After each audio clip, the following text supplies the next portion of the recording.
प्रिय मित्रों, नमो नमः। मैं संजीव कुमार कोहली आज आपके लिए लेकर आया हूँ कक्षा 9 क्षितिज पुस्तक से रसखान जी के द्वारा रचित दूसरे सवैये को। आइए करते हैं दूसरे सवैये का वाचन। या लकुटियर कामरिया पर राज तिहूँ पुर को तजिडारूं, आठों सिद्धि नवो निधि के सुख नंद की गाय चराई बिसारों। रस खान कबों इन आखिन सो ब्रज के बन बाग तड़ाग निहारों। कोटक एकल धोत के धाम करिल के कुंजन ऊपर वारों। या लकुटी अरु कामरिया पर राजती हूँ पुर को तजी डारों। सबसे पहले हम समझते हैं इसके अर्थ को। रसखान जी कहते हैं, जैसे कि पहले सवैये में रसखान जी श्री कृष्ण जी की यादों से जुड़े रहना चाहते हैं, उनसे संबंध बनाए रखना चाहते हैं, उसी प्रकार से इस दूसरे सवैये में भी वो श्री कृष्ण जी से अपने संबंधों को बनाए रखने चाहते हैं। वो कहते हैं, या लकुटी अरु कामरिया, या मैंने इस, लकुटी होता है लाठी, लकुटी का अर्थ होता है लाठी। अरु और कामरिया होता है कंबली या पतला कंबल। श्री कृष्ण जी की लाठी और कंबली के बदले में रसखान जी कहते हैं, यदि मुझे श्री कृष्ण जी की ये लाठी मिल जाए और उनका कंबल मिल जाए तो मैं श्री कृष्ण जी की इस लाठी और कंबली के बदले, लाठी जो वो श्री कृष्ण जी अपने साथ रखते थे, कब? जब वो गाय चराने जाते थे। तो रसखान जी कहते हैं, या लकुटी और कामरिया पर, श्री कृष्ण जी की इस लाठी और कंबली पर अगर ये मुझे प्राप्त हो जाएं, राजती हूँ, राज होता राजपाट, तिहूँ मैंने तीनों, पुर मैंने लोक, तीनों लोक, तीनों पुर, तीनों लोकों का राज तजी डारों छोड़ दूंगा। कृष्ण जी की लाठी और कंबली के बदले में मैं तीनों लोकों का राज भी खुशी खुशी से छोड़ दूंगा, त्याग दूंगा। अगली पंक्ति में रसखान जी कहते हैं, आठों सिद्धि नवनिधि के सुख, और मैं 8 सिद्धियों और 9 निधियों के सुख को भी छोड़ दूंगा यदि मुझे क्या मिल जाए?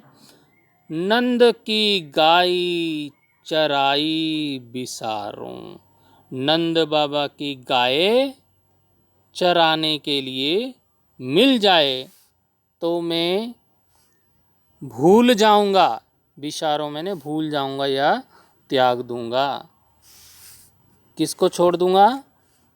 8 सिद्धियों और 9 निधियों के सुख को भी छोड़ दूंगा यदि मुझे 8 निधियों और 8 सिद्धियों और 9 निधियों का सुख प्राप्त हो और बदले में मुझे नंद की गाय को चराने का सुख प्राप्त हो, तो मैं 8 सिद्धियों और 9 निधियों के सुख को छोड़कर नंद बाबा की गाय को चराने चला जाऊंगा। अर्थात मैं 8 सिद्धियों और 9 निधियों के सुख को त्याग दूंगा।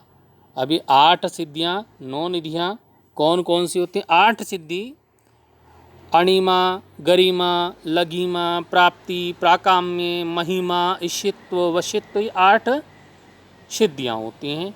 और कुबेर की 9 निधियां होती हैं, महापदम, पदम, शंख, मकर, कच्छप, मुकंद, कुंद, नील, खर्व, ये कुबेर की निधियां होती हैं, जिनको बाद में हम पढ़ेंगे।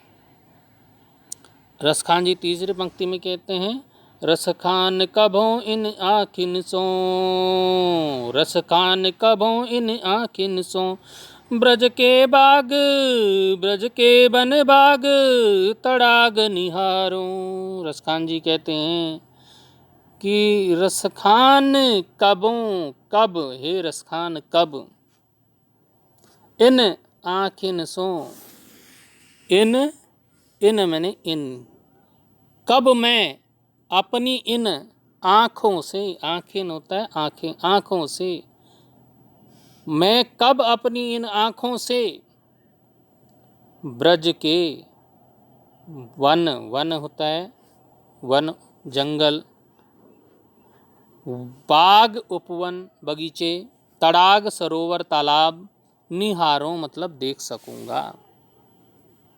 मैं कब मैं अपनी आँखों से ब्रज प्रदेश के वनों उपवनों और सरोवरों को देख सकूंगा।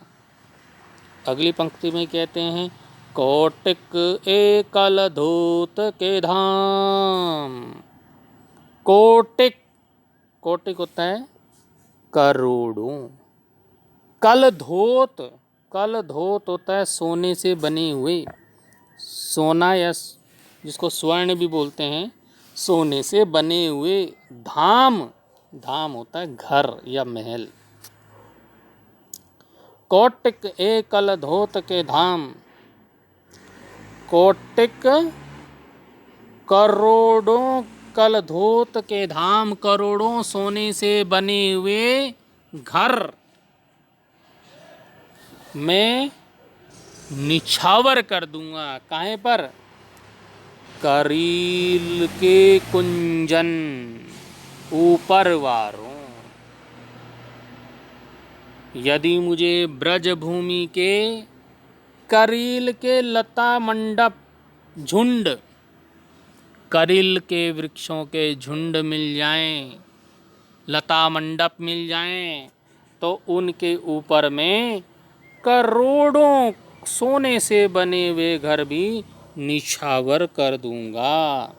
रसखान जी क्या कहना चाहते हैं?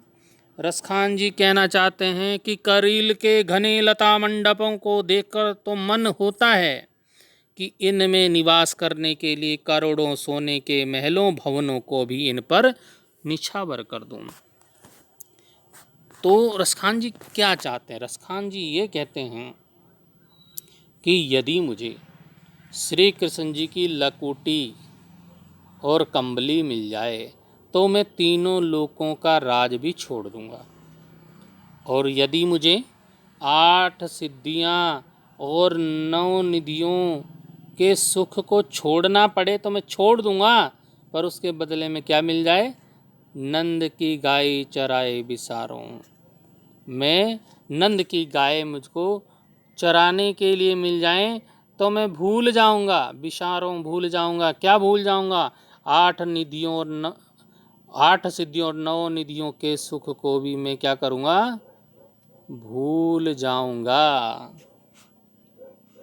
अगली पंक्ति में कि रसखान जी कहते हैं कि मैं कब इन आँखों से ब्रज के वन उपवन और सरोवरों को निहार सकूंगा, देख सकूंगा। अगली पंक्ति में कहते हैं कि कोट के कल धोत के धाम, करोड़ों सोने के महलों को भी मैं वार कर दूंगा, निछावर कर दूंगा करील के कुंजनों पर।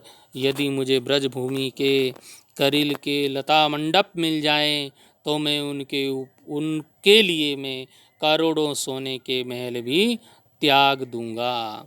तो रसखान जी श्री कृष्ण जी के प्रेम में इतने डूबे हुए हैं कि वो उनकी एक एक वस्तु से इतना प्रेम करते हैं कि वो सब कुछ, सारे सुख, दुनिया के सारे सुख उसके सामने कुछ भी नहीं है।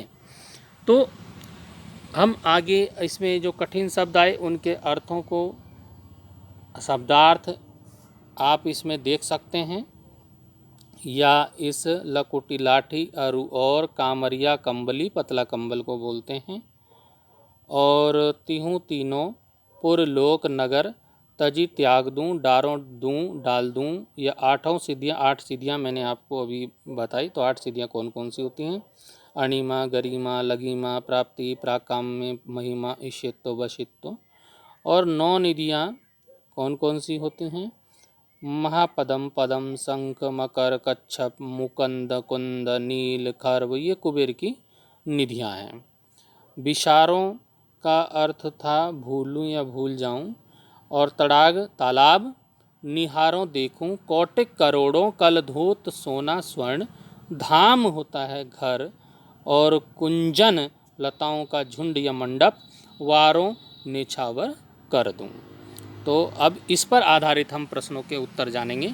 तो पहले प्रश्न की ओर, जैसा कि मैंने पहले भी बताया कि पहला जो प्रश्न आता है कवि और कविता का नाम आता है। तो कवि का नाम आपको पता है रसखान, और कविता का नाम सवैये। अब इसका आ से स्पष्ट कीजिए अगला प्रश्न। तो आ से हमने अभी आपको भावार्थ इसका समझा दिया है, फिर भी हम इसको एक बार इसको आशय को पढ़ लेते हैं, आपको आसानी रहेगी समझने में। रसखान कहते हैं, कृष्ण की लाठी और कंबली के बदले में मैं तीनों लोकों का राज भी खुशी से त्याग दूं। नंद की गायों को चराने के बदले संसार की 8 सिद्धियों और कुबेर की 9 निधियों के सुख को भी छोड़ दूं। कब मैं अपनी आँखों से ब्रज प्रदेश के वनों, उपवनों और सरोवरों को देख सकूंगा। करील के घने लता मंडपों को देखकर तो मन होता है कि इनमें निवास करने के लिए करोड़ों सोने के महलों, भवनों को भी इन पर निछावर कर दूं। तो अगला जो प्रश्न है, अगला प्रश्न है कि 8 सिद्धियों के नाम बताओ। और उससे अगला प्रश्न है 8 निधियों के नाम, 9 निधियों के नाम बताओ। तो सिद्धियां और निधियां दोनों के नाम इसमें पूछे जाते हैं। तो 8 सिद्धियों के नाम इस प्रकार हैं: अणिमा, गरिमा, लघिमा, प्राप्ति, प्राकाम्य, महिमा, ईशित्व, वशित्व। और 9 निधियों के नाम इस प्रकार है: महापदम, पदम, शंख, मकर, कच्छप, मुकुंद, कुंद, नील, खर्व। अगले प्रश्न की ओर चलेंगे। अगला प्रश्न है हमारा कि कवि किसकी लाठी, कवि किसकी लाठी और कंबल पर तीनों लोगों का राज निछावर करने को तत्पर है और क्यों? तो आपको मालूम ही है किसकी लाठी होगी, कृष्ण जी की लाठी होगी। तो कवि कृष्ण की लाठी और कंबली के बदले में तीनों लोकों का राज निछावर करने के लिए तत्पर हैं। उसे कृष्ण की हर वस्तु से लगाव है, इसलिए वह यह त्याग करने के लिए तैयार है, सब कुछ, तीनों लोगों का राज भी छोड़ने को तैयार है। अगला जो प्रश्न है वो है कि नंद की गाय चराने का कवि का क्या मूल्य देना चाहता है और क्यों? नंद की गाय चराना चाहता है और उसके बदले में क्या त्याग करना चाहता है?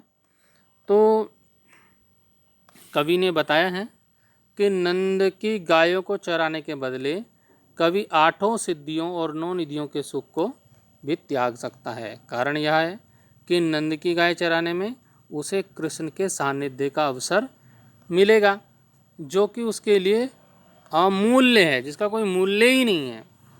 अगले प्रश्न की ओर चलेंगे। करील की कुंजों पर कवि क्या निछावर करना चाहता है और क्यों? करील के कुंजन पर क्या निछावर करना चाहता है? तो कवि रसखान करील के कुंजों पर सोने के करोड़ों भवन निछावर कर सकते हैं। इसका कारण यह है कि करील के वन, उपवन कृष्ण की लीला भूमि रहे हैं। कृष्ण की प्रत्येक वस्तु पर भक्त कवि रसखान अपना सब कुछ निछावर कर सकते हैं। कवि को उनमें कृष्ण की निकटता का अनुभव जो होता है। हम अगले प्रश्न की ओर चलेंगे।